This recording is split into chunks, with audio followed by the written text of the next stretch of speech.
The soundscapes you just heard came in from participants in the 7th annual Dawn Chorus event, hosted by Toronto's High Park Nature Centre. Those contributors were Becky Hogg, Makita M., Petra Drezier, and Min Wong. During the digital portion of this event, an audience listened to the soundscape you heard in part 1 of this bonus episode, which was then followed by some discussion. In this next part, you'll hear myself, Andreas Emanes, Jenny Davis, and Haya Alduri in that discussion.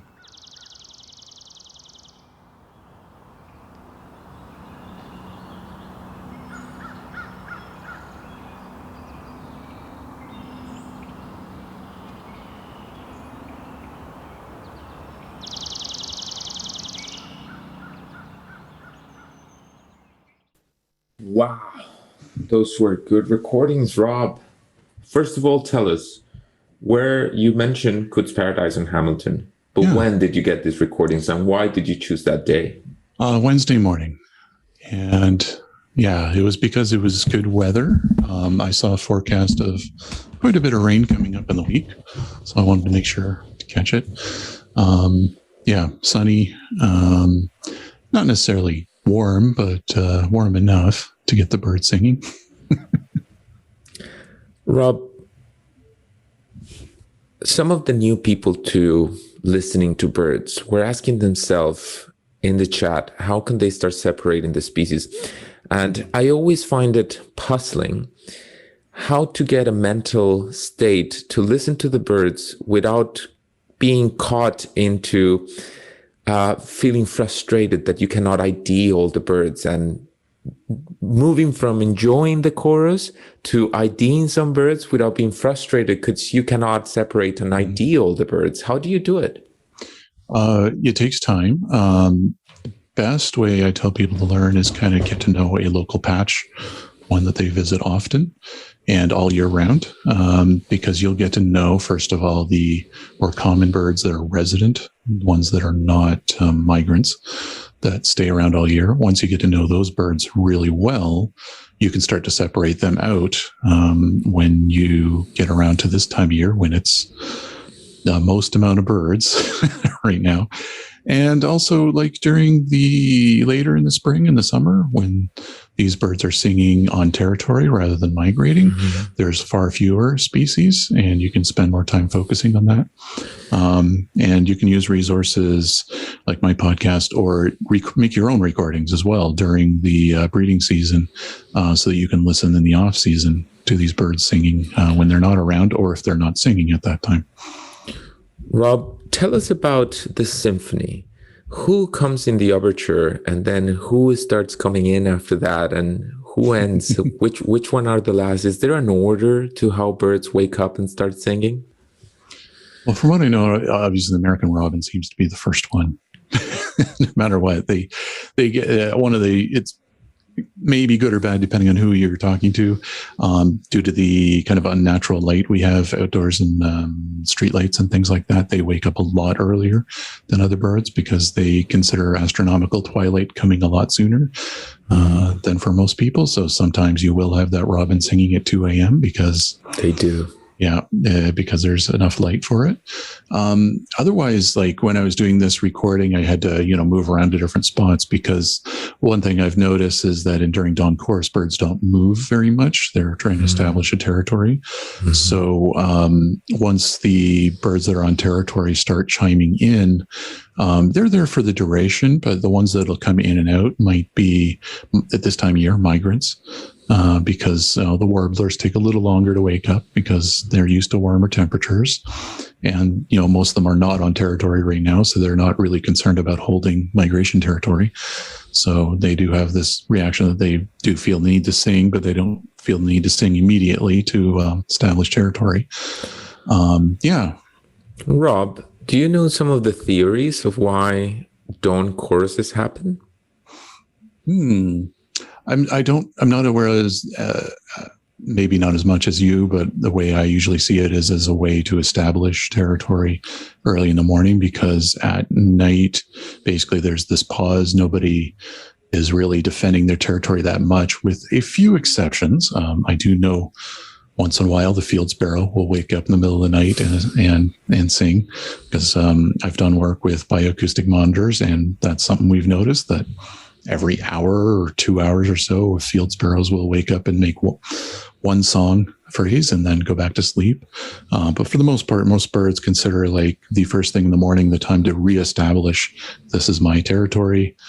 And as long as nobody's competing with it, they basically become less and less frequent as the day goes on, because they feel less need to reaffirm that if nobody's challenging it.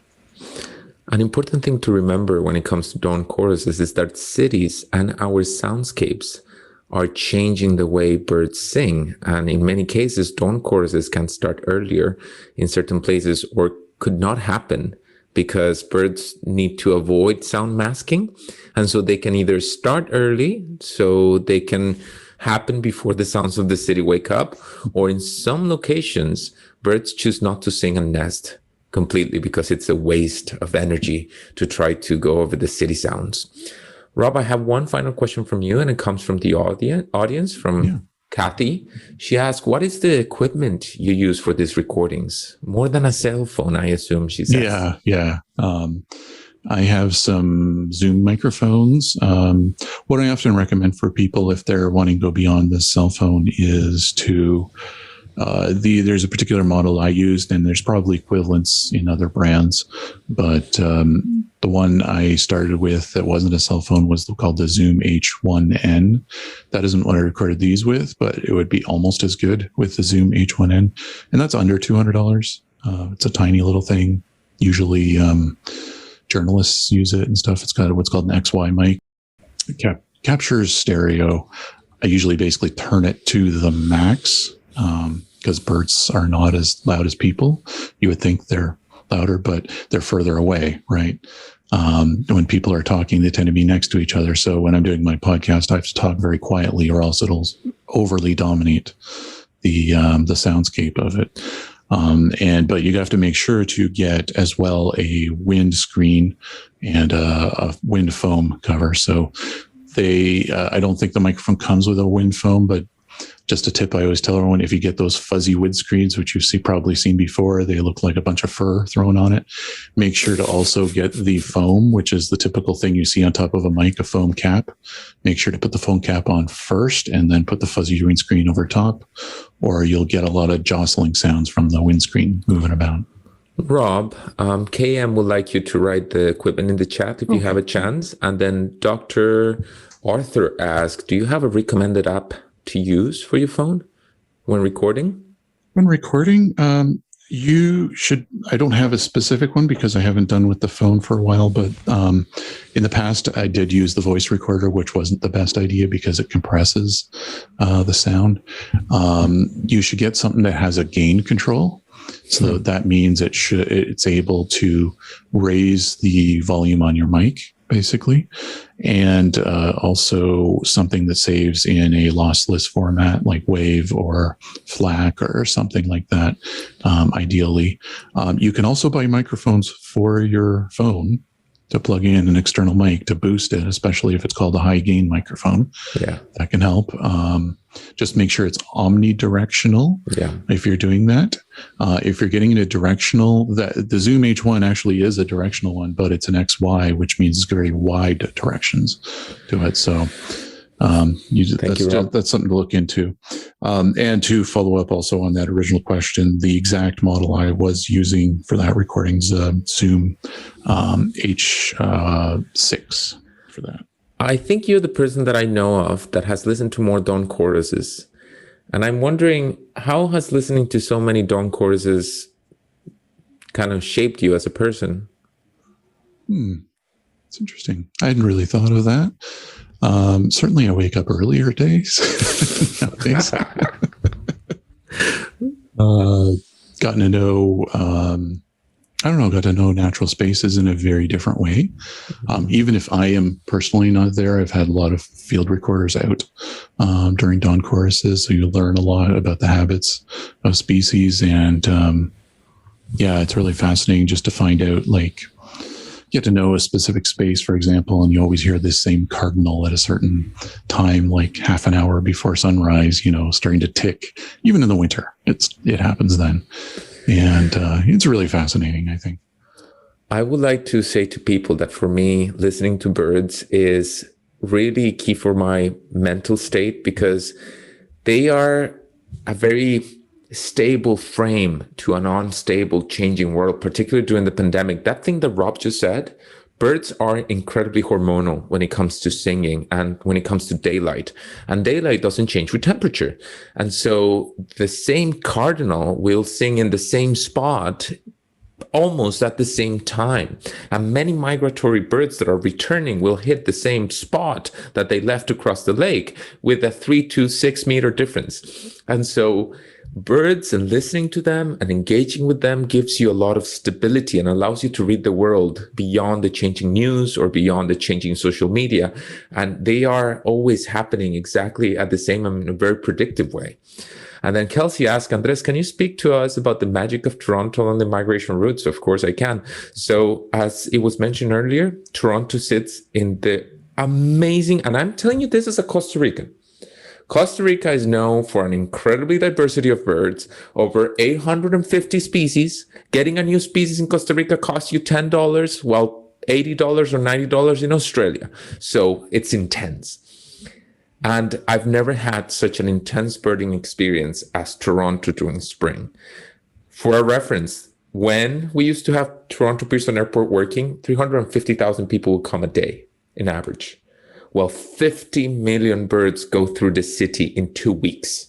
In fact, yesterday night, if you look at the radars, millions of birds were coming and they were hitting the city, and more will come. So it's sitting in the middle of 2 flyways, paths in the skies that birds use, possibly due to the ravines and the shape of the lake that they will follow. And so Toronto sits in the middle of 2 flyways, which is fantastic. If I'm not mistaken, it's Atlantic and Mississippi, and they meet here. And so it's a prime spot. And then Laurie asked, when is peak spring migration predicted for Toronto this year? So right now, the flood, like the gates for migration have been open. And so yesterday we started getting piping plovers and greater yellowlegs and more sparrows, but the warblers, which it's a thing that people like, will come in a couple of weeks, right, Rob? Yeah, usually so for a few years I was doing the field events for the Hamilton Naturalist Club, and I always had to predict months in advance somehow when to schedule the warbler walks. But I generally went with the second full week in May as that, but it really varies, because you noticed, of course, last year that we had a snowstorm on like May 10th, and that really delayed everything to like the third week of May instead, third full week. So things can vary. Laurie May's Bird Radar, I'm going to put the link. Yes, there's a Bird Radar. Isn't that crazy? And you can see the different colors for when there's a lot of birds, and we can pick them on the radar. Are we ready, Haya? I'm going to see if I can share my audio.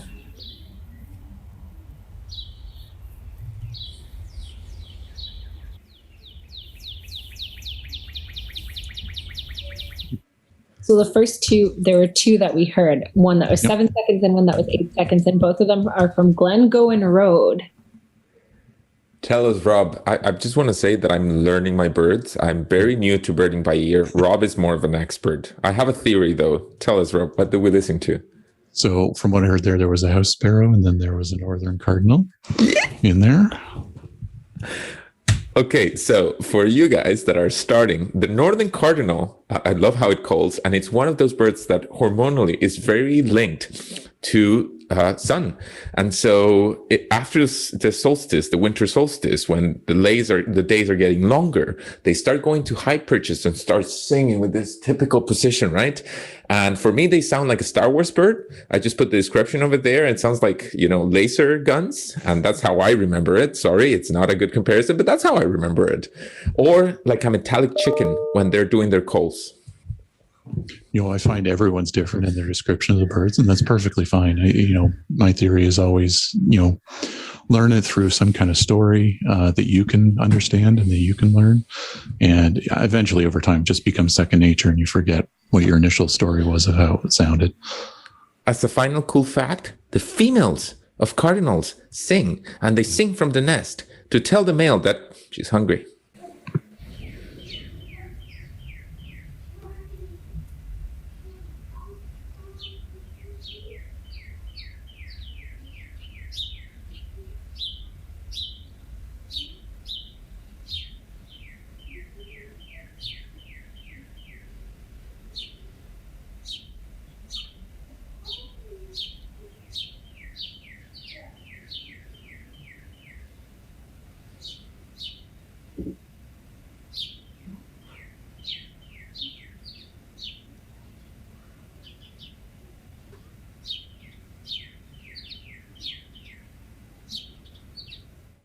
So once again, I would say the same.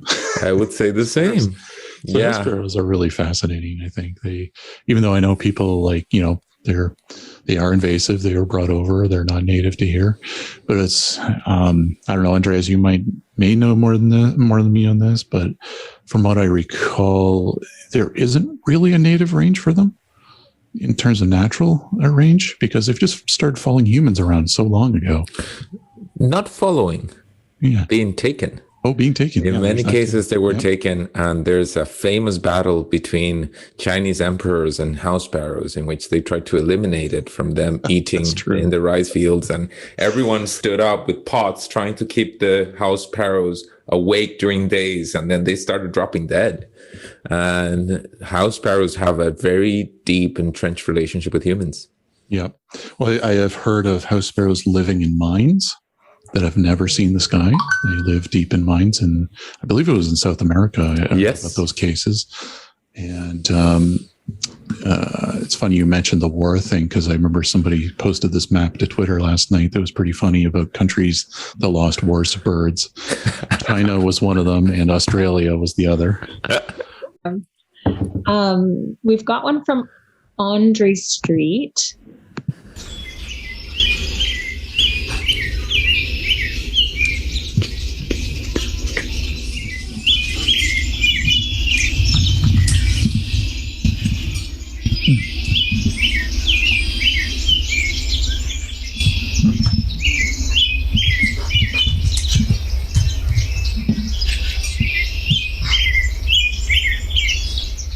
Two things in there.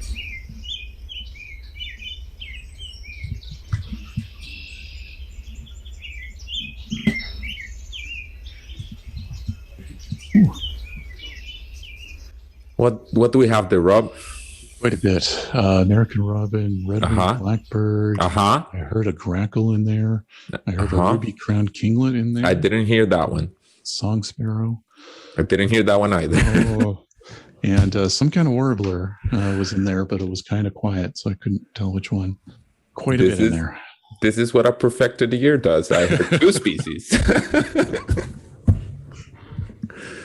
The grackle you could hear in the back, it sounds very harsh and very metallic compared to the very cheery song of the robin that I just placed there. People remember the robin as cheerio, cheerio, cheerio, or cheerily, which is an easy way of doing it. And it reminds me so much. When I wake up and listen to a robin, it reminds me of a clay-colored thrush, Elias jiguiro from Costa Rica, which is our national bird. It's the most boring bird. It's like brown. That's it. We didn't choose a quetzal or a harpy eagle. We chose a robin. And it's partly because it represents the values of Costa Ricans. We wake up early and we're modest and we sing very well. And so it reminds me of listening to the robins from home, which I hope every Latin American can feel related to the birds that are returning.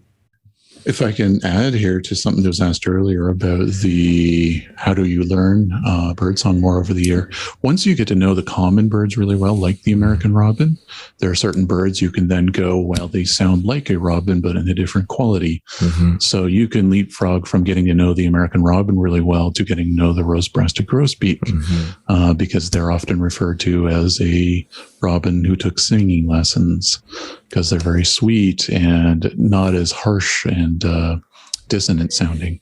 Or you can go with the scarlet tanager. Sounds like a robin with a sore throat. It's more harsh and more dissonant. Let's go to the next one, Haya.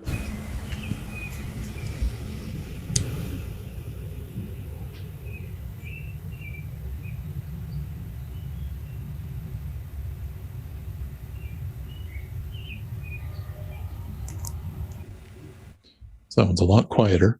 A lot quieter. But American Robin is the only thing I picked up in there. And maybe a car or a monster. Could have been a I monster would say too. Ford Focus, I'm pretty sure. Let's go to the next No one. idea. Rob, before we go to the next one, Yeah. chipping sparrow, Yep. pine warbler, and dark-eyed junco. How do you tell them apart? And swamp sparrow.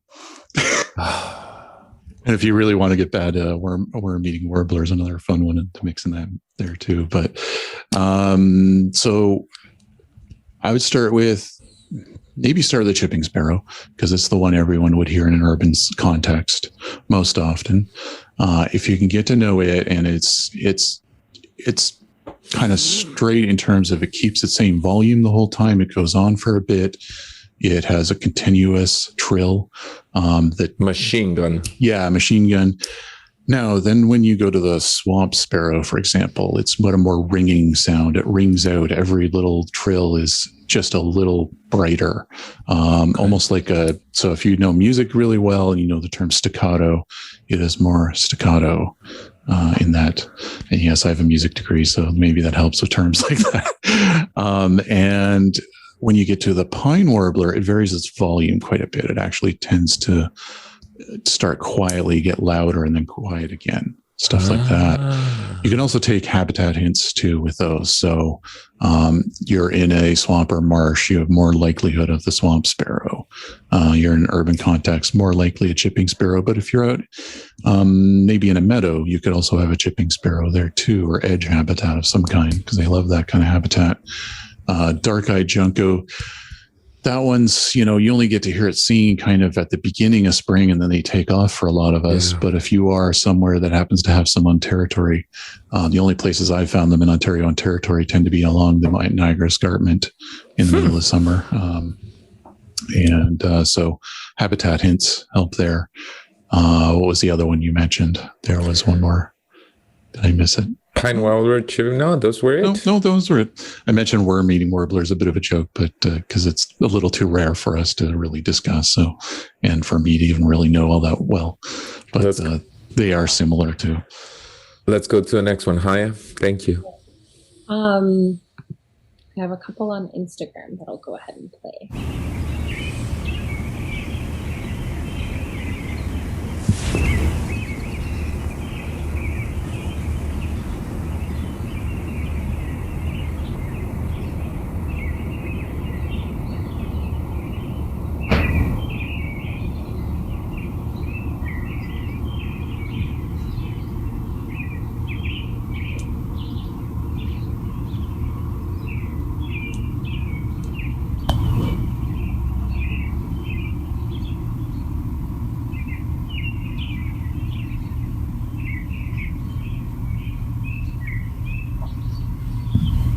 I get the American robins. Do we have something else in the background, Rob? I only catch the American robins. Yeah, I got several American robins. Yeah, and they're going to be dominant in a lot of urban soundscapes. They kind of, I don't know. You might know more than me on the studies on this or not, but I'm always curious. Like, are American robins more common now than they would have been 100 years ago because of the worm, the earthworm, going further and further north and spreading? Because the earthworm's a European species, at least the dominant one we get here, and that's a big food source for them. And if I might link to other organisms, earthworms are not very good for North American ecosystems, even though teachers at my daughter's school tend to teach this because they are a good sign of a good soil in other locations. But in North America, they decompose the upper part, the leaf litter of the forest. They decompose it faster. And that leaf litter is critical for salamanders and other creatures that live there. And so what Rob is linking is very interesting because, yeah, it might help American robins and make them more common, but earthworms are somewhat hurtful for other creatures that depend on that very thick layer of leaves. I think also lawns also make them far more common, just like Canada goose. There couldn't be a more perfect habitat we couldn't have created for Canada goose than lawns everywhere. I noticed there was a question too about American robins hearing worms in the ground, and I believe that's true. But also, when they're tilting their head, they're actually looking too. They're actually looking because their eyes don't look forward like ours; they look to two sides, and they're fixed. And they're fixed in place. So when they're bowing their head, they are listening, but they're also staring as well. Let's go to the next one, Haya.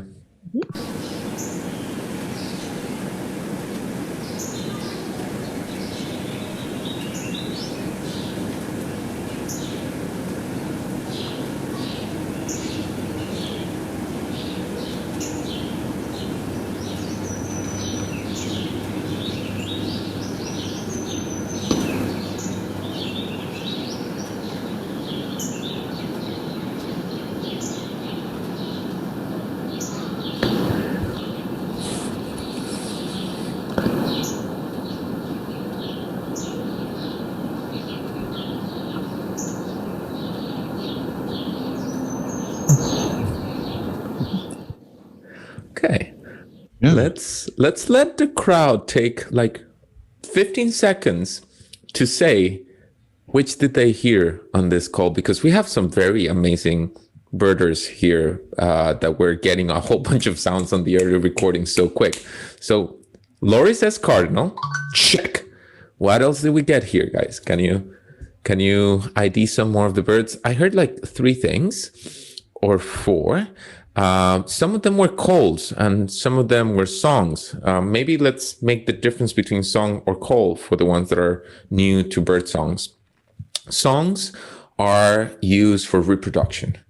They either tell, hey ladies, I'm here, please come. Or they either tell, stay away from my territory, this is where I am at, which is what Rob was referring earlier. If they start singing early in the morning when the sun is coming, there are less noises, their song goes farther, but they still establish a territory early in the morning and they can keep it. And then the calls, which are more like the chirps, the beep, beep. In some cases, other times calls can be more complicated, like the psh, psh, psh from the wrens, or the chickadee from chickadees, right? Calls are more about location. Location of threats, location of partners, location of kids. So calls are about location. Do we have any more guesses besides cardinal? Mark says robins will eat frozen berries on trees, on bushes, and they love sumac. All right, yeah, that's a very good fact about natural history of robins. What else did we have on the recording, Rob? Well, there was a house sparrow as well, too, that cheeps in there. Chirp. The most interesting one was that ruby-crowned kinglet song. Yeah! They're quiet songs, but they're there. And ruby-crowned kinglets are quiet singers. Like, they're tiny birds, and they're very thin and wispy sounding songs, and then parts of their songs stand out as louder. So they kind of run the gamut of frequencies. They go up and down and all over the place. And they have some very chickadee-like sounds they make as well, too. They're not too different from the size of a chickadee either. But it's only this time of year you'll really hear that song because they're just passing through. Rob, when do we get to see the crown of a ruby crown? So when the male is doing a display, maybe they're being aggressive and or trying to impress a potential mate, they'll elevate the crown on their head, which shows this ruby crown, basically, kind of like the crest of a cardinal, but much smaller, but much brighter, I would say, than a cardinal. Rob, can you tell us how to start memorizing birds from the graphic display of the songs? Yeah. How can we start learning them by looking at them? Yes. How do you call this, Rob? This is a spectrograph. Spectrograph. Or spectrogram. The terms are more or less interchangeable. Now, you'll see this little this thing here. What this is a trill of some kind. And the way this works is the lower frequencies are lower down. You can see all this static here, and that is background sounds of highways, roadways, airplanes, that kind of stuff. Higher range is where you're going to get your bird song. And if there was a human talking in here, the human voice cross cuts through both of this, unless they're singing or something. So let's hear what this actually sounds like. Oops. Yeah, play here. Shipping, right? No, in this case, this was swamp sparrow. Swamp sparrow. You see, This is why they're complicated. Yeah. It's very staccato, this one, and it was in a marshy area. What does staccato means, Rob? Harsh, or sorry, not harsh.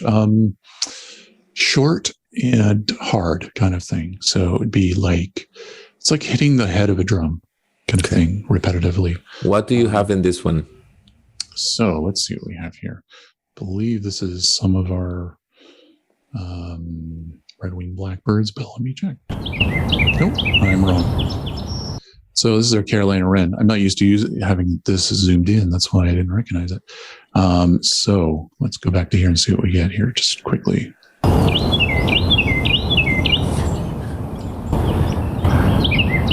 So that's two different songs of the Carolina wren there.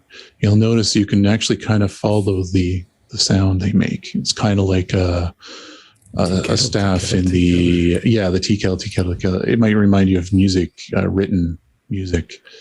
They were going up and down notes here. So go along. Wrens are the birder by ear nightmare or delight. Carolina wrens can have 50 different songs, and other species of wrens where they originated from, the wrens are from the neotropics. So it's so nice to listen to them here, because in the neotropics we have 30 species and there are less here. But in the neotropics, a couple of wrens, of brown-naped wrens, could have up to 200 sounds specific to the couple. And so they can be a nightmare. Rob asks, Laurel asks, I heard the queer in the background. Is it a red-bellied? There was a red-bellied woodpecker in here, yes. Laurel is so good. This is the song sparrow, and I'm trying to think. It's hard to see where the ruby-crowned kinglet might be because they're kind of quiet, but let's go through here and see if we catch it.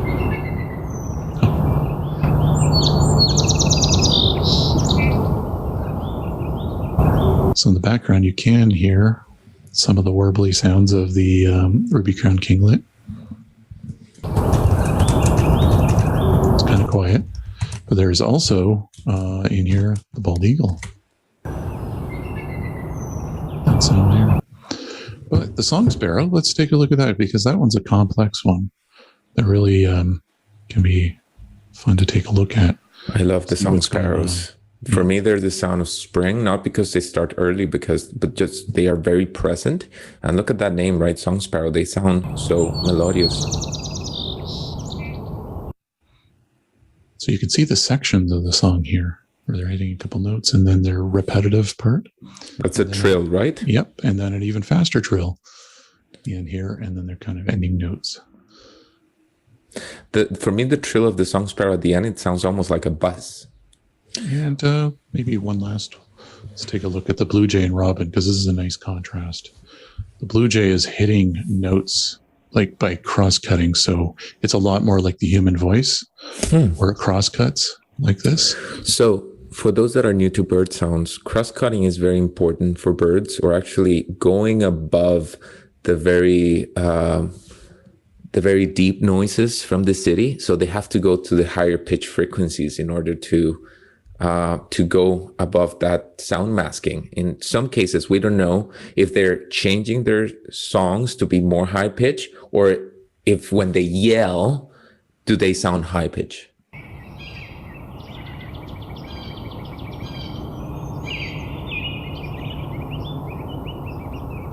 There's the robin here.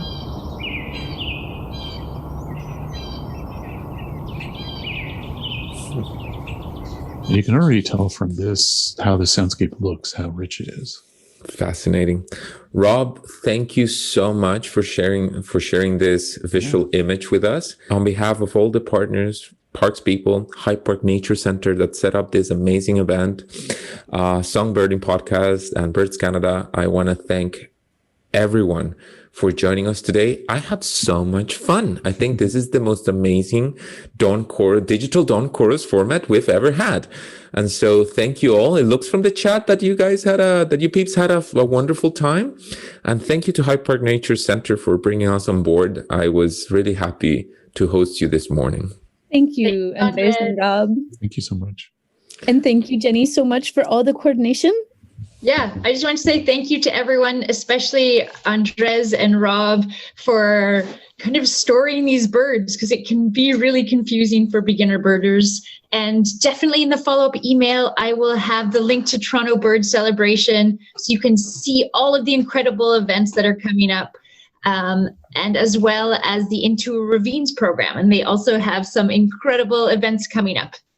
So thank you very, very much. Have a wonderful Sunday, everyone.